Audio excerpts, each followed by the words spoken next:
Good day. Today is Thursday, November 17th, and my name is Steve Chamberlain. I'm still your interim superintendent, still very proud, privileged, and honored to be the interim superintendent at SAU 39.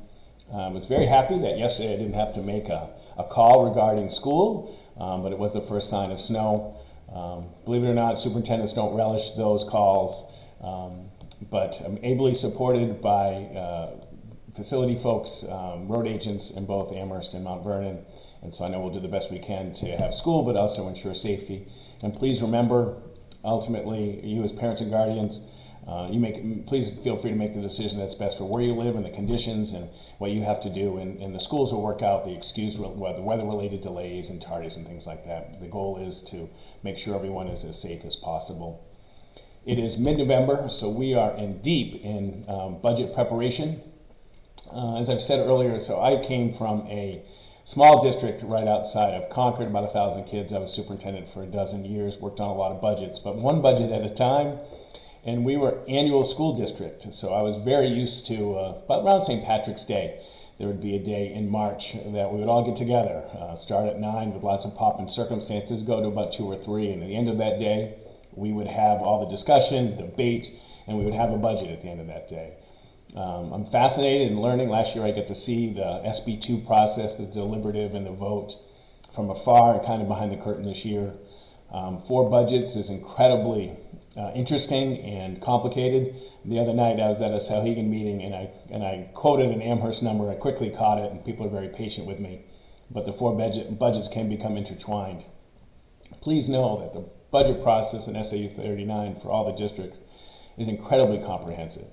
The budget's presented to the board. The day after that, the line by line of that draft is available to the community. Questions can be submitted through the technology, the Google form.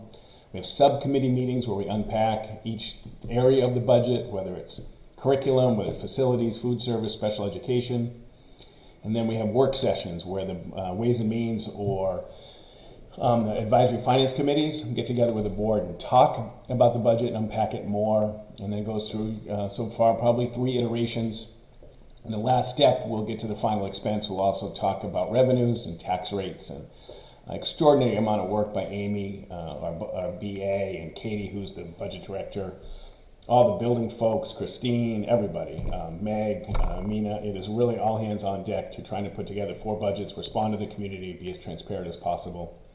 I'd love to learn, and I've learned so much about default budgets and the impact of that and how you have 2 budgets going. And we'll talk more, as we get closer, I'll talk about the impact from my standpoint, impact of a default budget and what happens if you have 2 in a row. We'll talk more about that as we get closer. But it's been a great learning experience, and please, all the budgets are up on the website, and Amy and I would be happy to answer any questions at any time. Looking forward to Saturday. Saturday is the state championship football game at Bedford. Sauhegan will be playing, I think it's against Pelham at 1 o'clock at Bedford High School. I was able to go to the field hockey championships, really enjoyed that at Bedford High School. If you get a chance, head out. Hopefully it'll be a beautiful day, and it'll be an exciting end to an extraordinary fall season for Sauhegan High School. It's been a very successful season. Thanks for your support. I hope you have a great weekend. I'll try to get one more video in before Thanksgiving. But if not, have a great Thanksgiving. And again, thanks for your support and all that you do, and I hope you have a great rest of the week. Take good care.